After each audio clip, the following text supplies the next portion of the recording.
The kitchen degreaser category is one of the most transparent examples of how the cleaning product industry takes a simple piece of chemistry, isolates it, rebrands it, and then sells it back to consumers at a dramatically inflated price under the promise of specialization.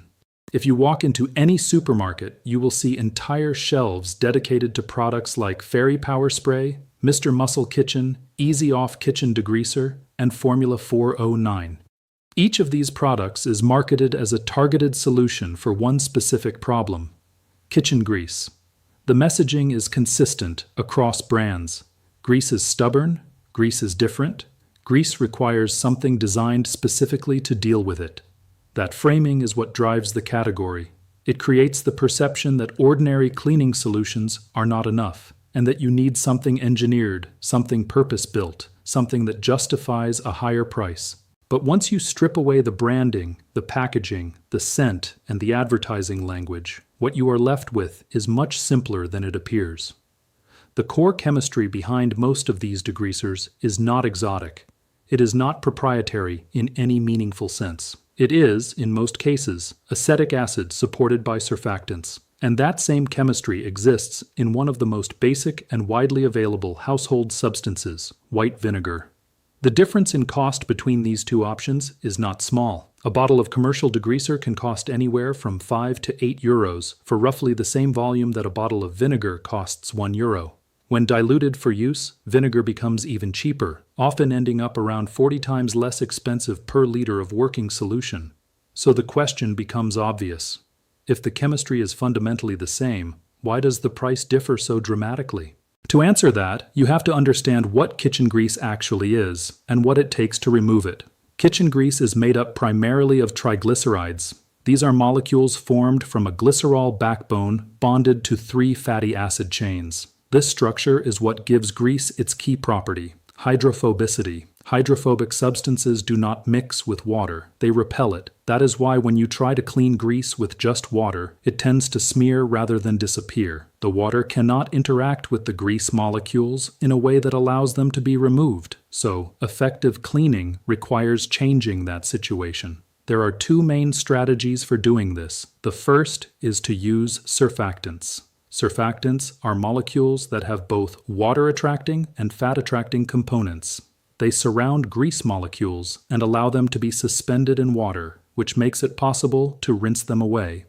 The second strategy is to break down the grease chemically. This is where acids and bases come into play. White vinegar contains acetic acid at a concentration of about 5%. Acetic acid is a weak acid, but it is strong enough to catalyze the hydrolysis of ester bonds. These ester bonds are what hold triglycerides together. When acetic acid comes into contact with grease, it begins to weaken and break these bonds. Over time, the triglycerides are split into glycerol and free fatty acids.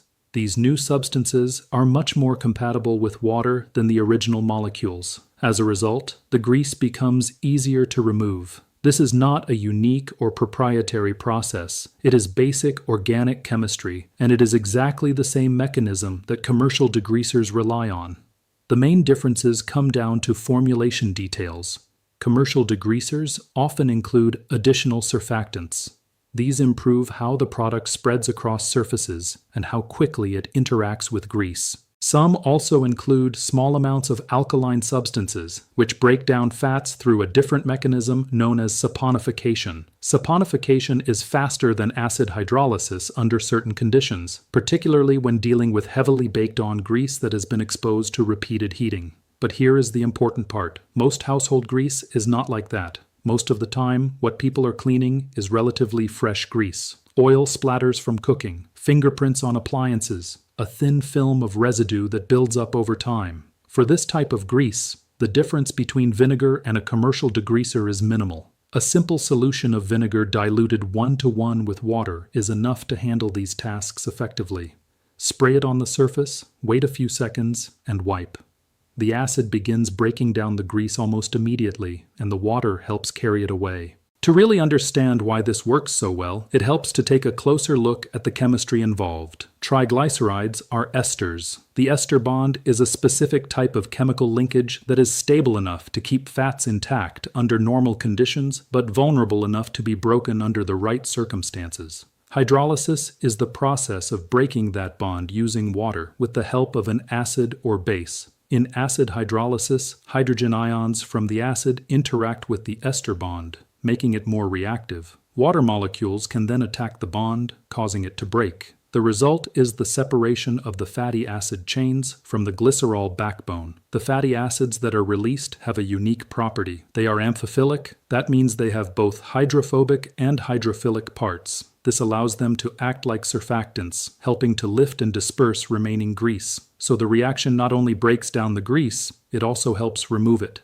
Acetic acid provides enough hydrogen ions to drive this process at room temperature. It does not happen instantly, but it happens quickly enough for practical cleaning. For fresh grease, 10 to 30 seconds of contact time is usually sufficient. For older or more stubborn grease, a longer wait may be needed. Commercial degreasers accelerate this process. The added surfactants improve contact between the cleaner and the grease. Alkaline components, when present, can break down fats more aggressively. But again, these advantages are most noticeable in extreme cases. For everyday kitchen cleaning, the difference is small. What is not small is the price. If you compare the cost of a vinegar solution to a commercial degreaser, the gap is significant. Vinegar diluted with water costs roughly 50 cents per liter. Commercial products cost several euros for the same amount. Over time, that difference adds up. Of course, vinegar is not perfect. The smell is the most obvious drawback. Acetic acid has a strong, sharp odor that many people associate with food rather than cleaning. This smell is caused by the evaporation of acetic acid as the solution dries. Fortunately, it does not last long. In most cases, the smell fades within a few minutes and does not linger in the environment. There are also surfaces where vinegar should not be used. Natural stone surfaces such as marble, granite, and travertine are sensitive to acids. Vinegar can react with the minerals in these materials, causing damage.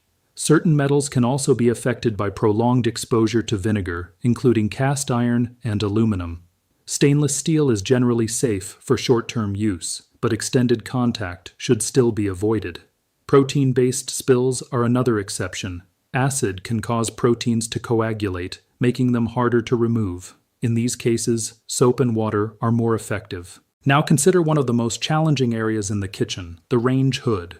Range hoods collect grease that has been exposed to high temperatures. This causes chemical changes, including oxidation and polymerization. The grease becomes thicker, more adhesive, and more resistant to cleaning. In these situations, alkaline cleaners often perform better than vinegar. However, vinegar is still useful. For moderate buildup, applying undiluted vinegar and allowing it to sit for several minutes can produce good results.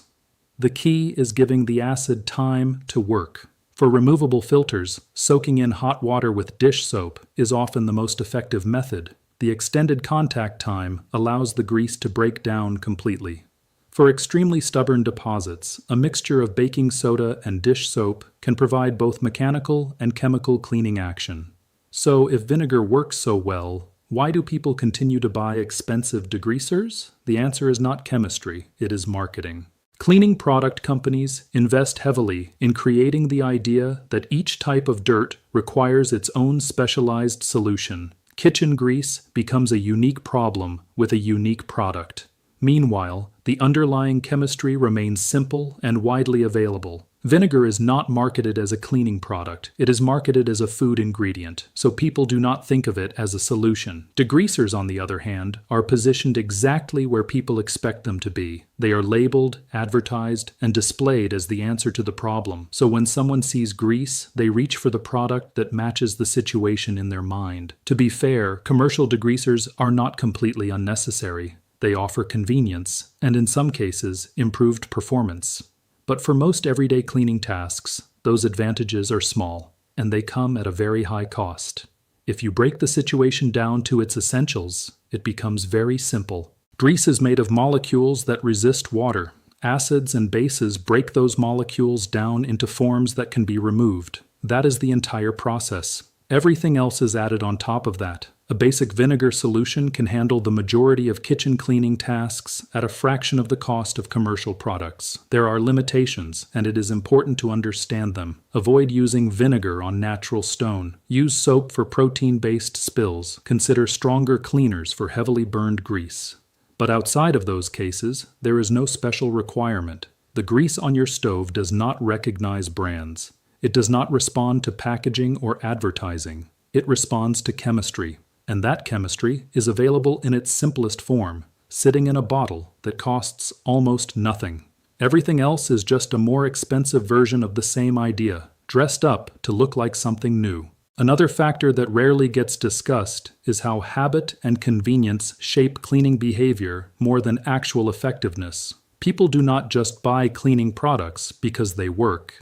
They buy them because they fit into a routine that feels familiar and easy. A spray bottle labeled kitchen degreaser removes the need to think. It tells you exactly when and how to use it. Grease on the stove? Use this. No analysis required. No second guessing. The product simplifies the decision. Vinegar, on the other hand, does not come with that built-in instruction. It sits in the kitchen as a food item. To use it as a cleaner, you have to make a small mental shift. You have to recognize that it can do the same job. And surprisingly, that small step is enough to stop most people.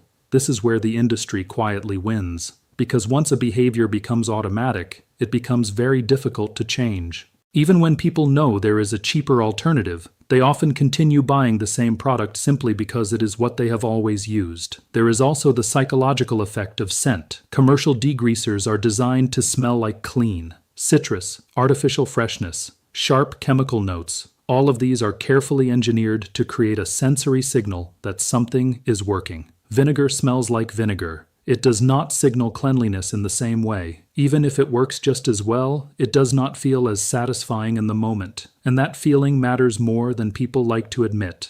Another layer to this is the idea of effort.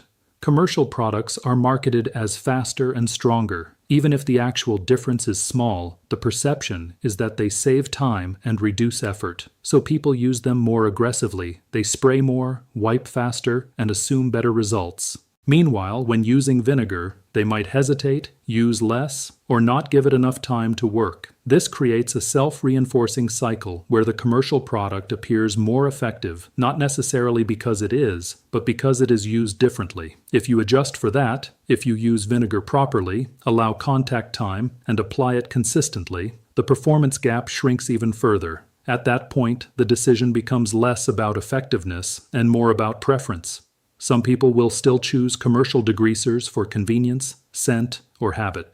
And that is fine. The point is not that those products are useless. The point is that they are not as unique as they are presented to be. Once you understand that, the entire category looks different. Instead of seeing a specialized solution, you start seeing variations of the same underlying chemistry, packaged and priced in different ways. And once that shift happens, it becomes much harder to justify paying significantly more for something that does essentially the same job. At the end of the day, cleaning grease is not a complicated problem. It is a predictable interaction between molecules. Break the bonds, make the residue compatible with water, and remove it. That is it. Everything else, branding, fragrance, packaging, even the idea of specialized products, is layered on top of that simple reality. And once you see it clearly, it is difficult to unsee.